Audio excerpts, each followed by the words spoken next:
Assalamualaikum warahmatullahi wabarakatuh. Perkenalkan nama saya Alvan Feriki. Saya dari kelas MC701. Untuk saat ini saya akan mempresentasikan mata kuliah dari riset keuangan digital dengan judul Pengaruh Struktur Modal, Perputaran Modal Kerja, dan Ukuran Perusahaan terhadap Nilai Perusahaan.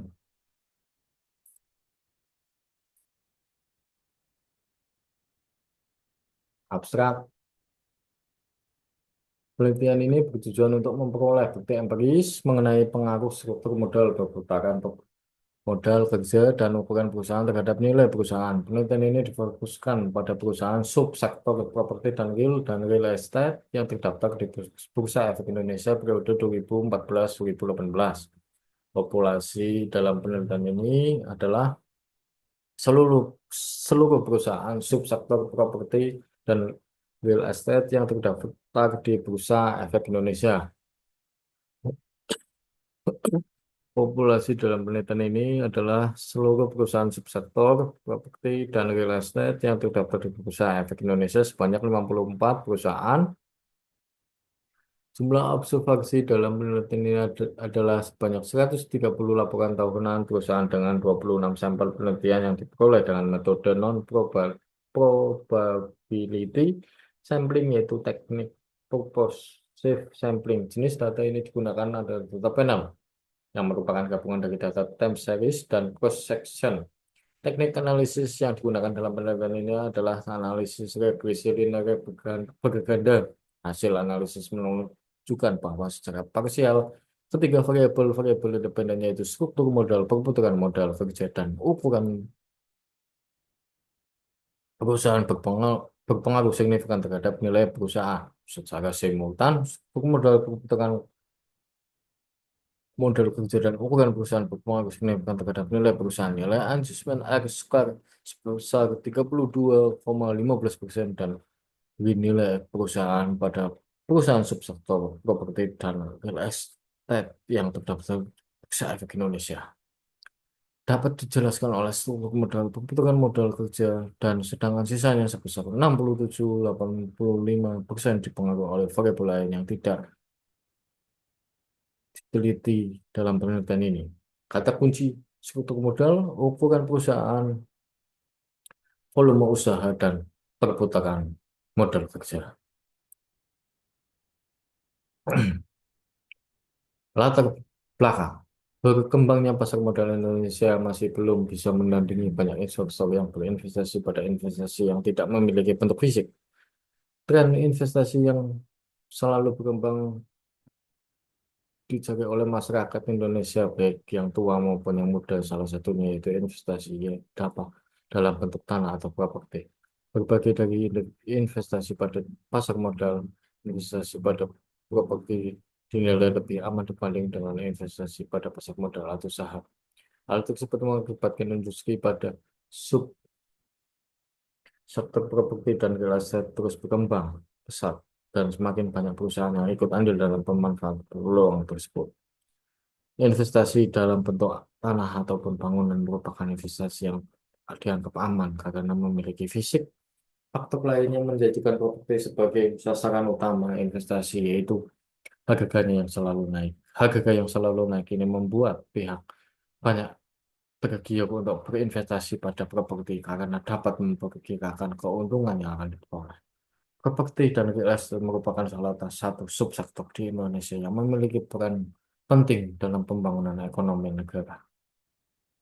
Dapat Bunduk Senior Bank Indonesia bisa mengemukakan bahwa sektor properti mendominasi perekonomian Indonesia dikarenakan sektor properti mampu menyerap tenaga kerja dalam jumlah yang besar. Sektor ini pun memiliki dampak rantai serta backward lingkar yang berimbas cukup besar pada sektor-sektor lainnya. Oleh karena itu, sektor properti memiliki dampak yang signifikan dalam hal menarik dan mendorong sektor-sektor lainnya. Dampak lain dari sektor properti juga terasa terhadap perekonomian, khususnya produk keuangan. Nilai perusahaan merupakan persepsi investor terhadap tingkat keberhasilan perusahaan yang sering dikaitkan dengan harga saham. Harga saham yang tinggi membuat nilai perusahaan juga tinggi. Nilai perusahaan yang tinggi akan membuat pasar percaya tidak hanya pada kinerja perusahaan, saat ini, namun juga pada prospek perusahaan. Berdasarkan teori-teori ahli, nilai perusahaan akan terus digunakan investor untuk mengembangkan apakah perusahaan tersebut layak untuk diinvestasikan atau tidak. Nilai perusahaan yang dapat meyakinkan bagi investor baru yang menanam modalnya ataupun investor yang sudah menanam modal dan akan menambah porsi saham yang akan dibelinya. Berdasarkan gambar di atas, dapat diketahui bahwa nilai perusahaan pada tahun 2014 hingga 2018 berfluktuatif. Nilai perusahaan properti dan real estate kan mengalami penurunan. Ini berbanding terbalik dengan kondisi perkembangan subsektor properti dan real estate yang sangat berkembang pesat. Kenaikan maupun penurunan nilai perusahaan tersebut dapat dipengaruhi oleh beberapa faktor, di antara struktur modal, perputaran modal, kerja atau ukuran perusahaan. Teori yang disebabkan oleh beberapa faktor oleh yang dinyatakan bahwa semakin tinggi struktur modal, semakin tinggi juga nilai perusahaan tersebut. Struktur modal subsektor properti dan real estate pada tahun 2014 sampai 2018 mengalami pergerakan yang fluktuatif cenderung naik berbanding berbalik dengan perusahaan yang mengalami pergerakan fluktuatif cenderung menurun. John penulis. Adanya perbedaan antara teori dan kenyataan di lapangan membuat peneliti tertarik untuk melakukan penelitian ini. Rumusan masalah. Penelitian ini dilakukan untuk mengetahui apakah struktur modal, perputaran modal kerja, dan ukuran perusahaan berpengaruh terhadap nilai perusahaan. Pembahasan. Struktur modal merupakan pembelanjaan permanen untuk mencerminkan penyeimbangan antara hutang jangka panjang dengan modal sendiri, baik dari sumber internal maupun eksternal. Rasio yang digunakan menghitung struktur modal di penelitian ini adalah debt to equity ratio atau DER dengan rumus sebagai berikut: DER total debt bagi total equity kali 100%. Perputaran modal kerja adalah salah satu rasio untuk mengukur atau menilai keefektifan modal kerja perusahaan selama periode tertentu. Perputaran modal kerja merupakan perbandingan antara penjualan dengan modal kerja bersih formula untuk menghitung working capital turnover atau WCT. Sebagai berikut, WCT sama dengan penjualan bersih bagi aktivitas lancar kurang kewajiban lancar, di mana dalam tahap ini arus kas perusahaan sudah positif dan dianggap memiliki prospek yang baik. Dalam jangka waktu yang lebih lama, selain untuk mencerminkan perusahaan relatif lebih stabil dan lebih mampu menghasilkan laba dibanding perusahaan dengan total aset yang lebih kecil. Rumus untuk mengukur ukuran perusahaan sebagai berikut adalah ukuran perusahaan sama dengan logaritma natural total aktiva. Nilai perusahaan merupakan harga dari sebuah perusahaan jika perusahaan tersebut akan dijual. Dalam penelitian ini, untuk mengatur nilai perusahaan digunakan price book value atau PBF yang merupakan rasio antara harga saham dengan nilai buku berlembar saham. Rumus price book value atau PBF sebagai berikut. PBF adalah sama dengan market price per share bagi book value per share.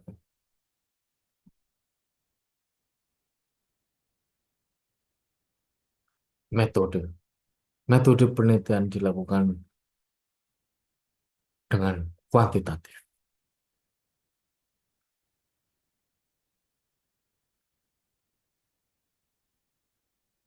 Penelitian ini dilakukan untuk mengetahui pengaruh variabel bebas berupa struktur modal, perputaran modal kerja, dan ukuran perusahaan terhadap nilai perusahaan yang merupakan variabel terikat pada perusahaan subsektor properti dan real estate yang terdaftar di Bursa Efek Indonesia tahun 2014 sampai 2018.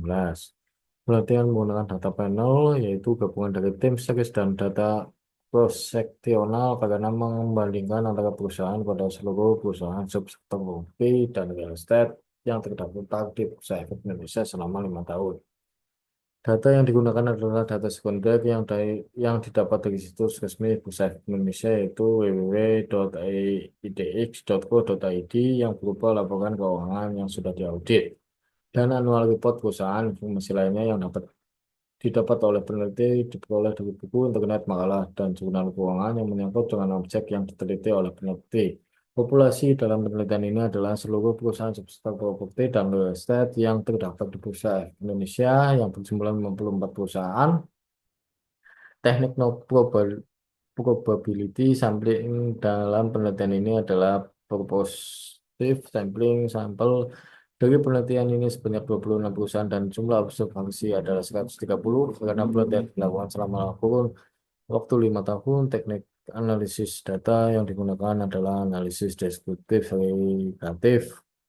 Analisis data yang digunakan adalah analisis regresi berganda untuk mempermudah pengelolaan data. Penelitian menggunakan bantuan software Fuse versi 9 untuk menghasilkan data dari beberapa uji seperti uji asumsi klasik, uji normalitas, uji multikolinialitas, uji heteroskedastisitas, uji autokorelasi, uji regresi berganda, uji hipotesis.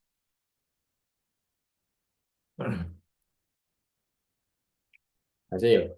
Uji normalitas menunjukkan untuk mengetahui apakah masing-masing variabel berdistribusi normal atau tidak. Berdasarkan gambar nomor 2, hasil uji normal data menunjukkan bahwa nilai Jakubu sebesar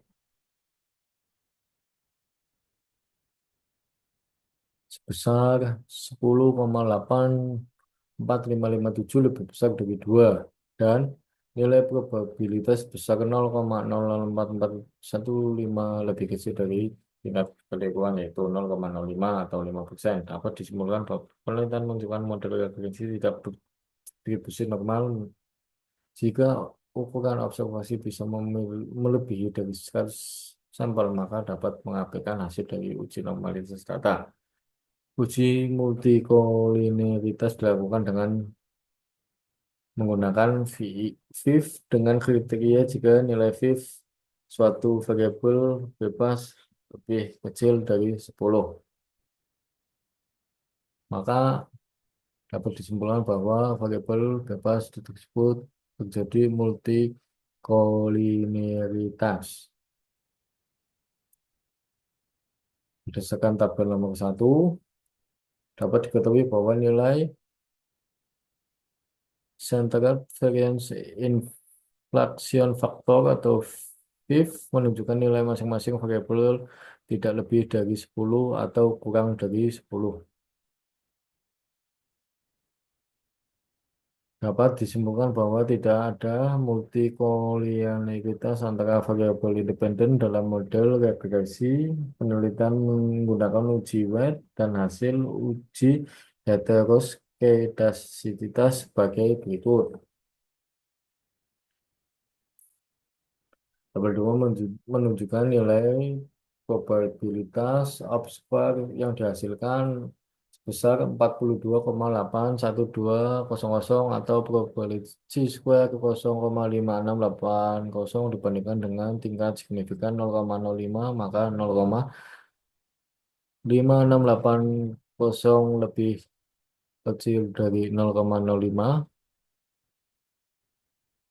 sehingga dapat disimpulkan bahwa tidak terdapat gejala heterogeneisitas model regresi yang bebas dari autokorelasi. Salah satu cara untuk mendeteksi ada tidaknya autokorelasi adalah dengan uji Durbin-Watson atau DW. Tabel di 3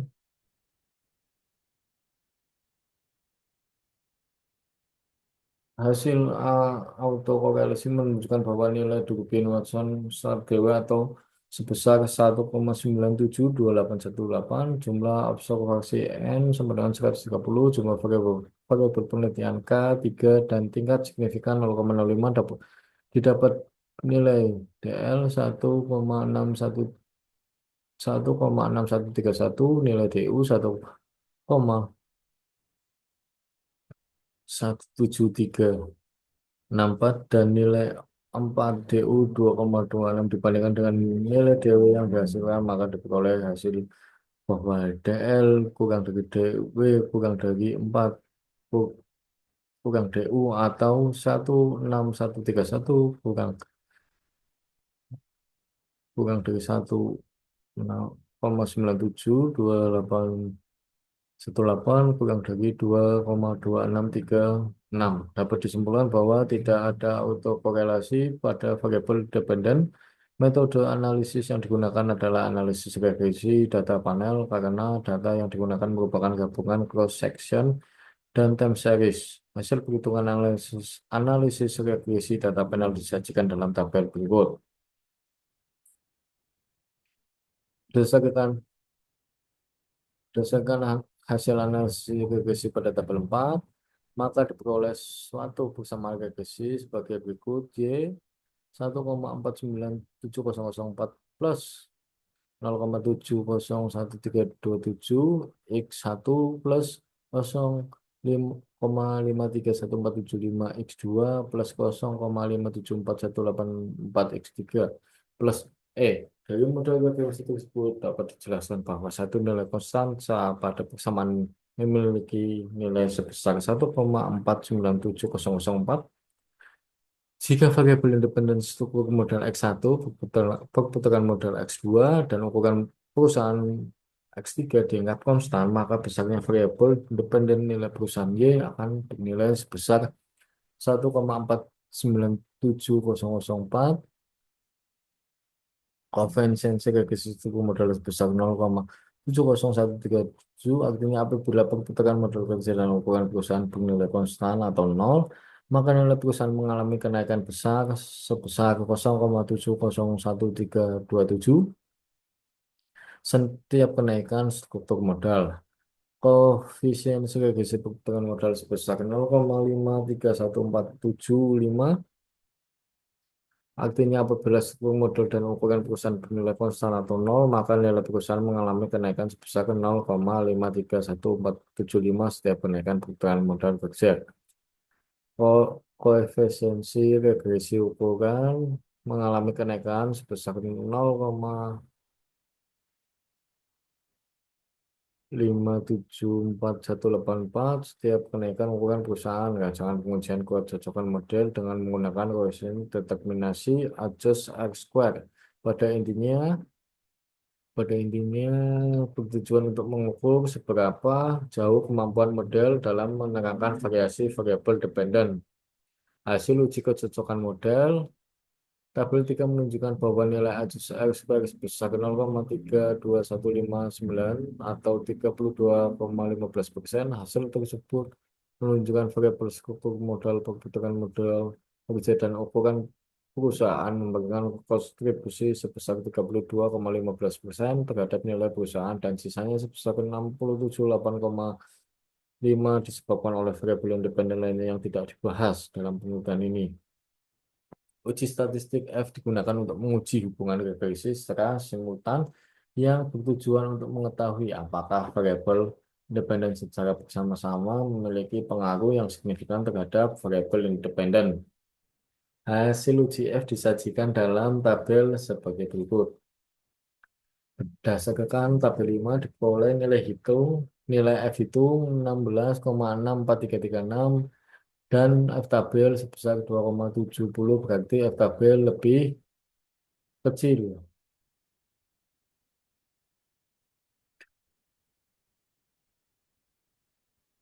Dari F tabel itu 16,64336 lebih kecil dari 2,70, dan nilai SIG yakni 0,00 lebih besar dari 0,05, maka HA diterima dapat disimpulkan terdapat pengaruh yang signifikan secara simultan dari struktur modal, perputaran modal kerja, dan ukuran perusahaan terhadap nilai perusahaan. Menguji hipotesis perisal atau uji T digunakan untuk menguji hipotesis dalam penelitian dan menunjukkan seberapa besar pengaruh dari masing-masing variabel independen terhadap variabel dependen. Hasil uji hipotesis sebagai terlihat pada tabel 6 menunjukkan bahwa debt to equity ratio berpengaruh positif terhadap nilai perusahaan. Dengan nilai probabilitas 0,000 lebih dari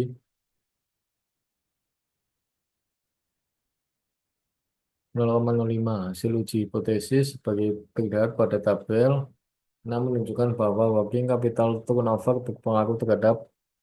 berpengaruh positif terhadap nilai perusahaan dengan nilai probabilitas 0,005 lebih lebih besar dari 0,05. Hasil uji hipotesis sebagaimana terlihat pada tabel 6 menunjukkan bahwa ukuran perusahaan berpengaruh positif terhadap nilai perusahaan dengan nilai probabilitas 0,0014 lebih dari 0,015.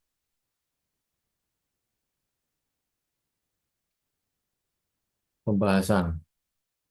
Hipotesis pertama dalam penelitian ini adalah struktur model berpengaruh positif signifikan terhadap perusahaan nilai perusahaan. Hasil penelitian menunjukkan bahwa setiap kenaikan struktur modal suatu perusahaan yang diukur dalam debt to equity ratio dapat meningkatkan nilai suatu perusahaan. Struktur modal perusahaan adalah pembiayaan permanen yang terdiri dari hutang jangka panjang, saham preferen, dan modal pemegang saham. Jadi, struktur modal suatu perusahaan hanya merupakan sebagai dari struktur keuangan. Struktur modal adalah perimbangan dan perbandingan antara jumlah hutang jangka panjang dengan modal sendiri. Oleh karena itu, struktur modal diukur dari debt to equity ratio. DER merupakan rasio yang digunakan untuk mengukur tingkat leverage penggunaan hutang terhadap total shareholder equity yang dimiliki perusahaan. Semakin tinggi DER menunjukkan komposisi total hutang jangka pendek dan jangka panjang semakin besar dibandingkan dengan total modal sendiri. Sehingga dampak semakin besar beban perusahaan terhadap pihak luar atau kreditur. Hasil penelitian ini sejalan dengan teori yang telah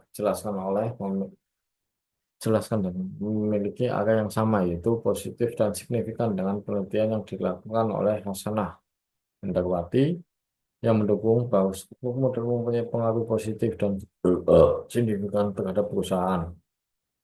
Namun tidak didukung oleh penelitian yang dilakukan oleh Pratiwi yang menyatakan bahwa struktur model tidak berpengaruh terhadap nilai perusahaan. Dengan demikian hipotesis satu itu diterima. Hipotesis kedua dalam penelitian ini adalah perputaran modal kerja berpengaruh positif terhadap signifikan terhadap nilai perusahaan. Hasil penelitian ini menunjukkan bahwa setiap kenaikan perputaran modal kerja suatu perusahaan yang diukur dengan working capital turnover dapat meningkatkan nilai suatu perusahaan. Perputaran modal kerja berpengaruh terhadap nilai perusahaan karena perputaran modal kerja merupakan hal yang serius. Perhatikan. Maka manajemen modal sangat dibutuhkan dalam mengelola perusahaan. Hal tersebut dapat mengantisipasi perusahaan mengalami gulung tikar. Mengelola modal kerja baik dapat berdampak baik terhadap nilai perusahaan jika nilai perusahaan merupakan nilai jual perusahaan identik harga saham tinggi. Nilai buku perusahaan perkiraan nilai perusahaan itu dilikuidasi. Nilai buku sendiri merupakan nilai aset perusahaan yang tercantum dalam laporan keuangan dapat dihitung dengan cara mengurangkan kewajiban perusahaan dari asetnya. Hasil penelitian ini sejalan dengan teori yang telah dilakukan, dijelaskan, dan memiliki area yang sama yaitu positif dan signifikan dengan penelitian yang dilakukan oleh Indriani Agus Sentoso yang melakukan bahwa perputaran modal mempengaruhi positif dan signifikan terhadap nilai perusahaan, namun tidak didukung oleh penelitian yang dilakukan oleh Hardiana yang menyatakan bahwa perputaran modal kerja tidak mempengaruhi terhadap nilai perusahaan. Dengan demikian, hipotesis 2 atau H2 diterima. Hipotesis ketiga dalam penelitian ini adalah ukuran perusahaan berpengaruh positif signifikan terhadap nilai perusahaan. Hasil penelitian menunjukkan bahwa setiap kenaikan ukuran perusahaan, suatu perusahaan yang diukur dengan in total aset dapat meningkatkan nilai suatu perusahaan. Ukuran perusahaan merupakan cerminan total dari aset yang dimiliki suatu perusahaan. Perusahaan sendiri dikategorikan menjadi dua jenis, yaitu perusahaan berskala kecil dan perusahaan berskala besar. Ukuran perusahaan dianggap mampu mempengaruhi nilai perusahaan. Ukuran perusahaan dapat terlihat dari total aset yang dimiliki oleh suatu perusahaan. Ukuran perusahaan yang besar mencerminkan bahwa perusahaan tersebut sedang mengalami perkembangan pertumbuhan yang baik sehingga meningkatkan nilai dari suatu perusahaan. Nilai perusahaan yang meningkatkan dapat ditandai oleh total aktiva perusahaan yang mengalami kenaikan dan lebih besar dibanding dengan jumlah hutang perusahaan. Hasil penilaian ini sejalan dengan teori yang dijelaskan dan memiliki arah yang sama, yaitu positif. Namun tidak diduk-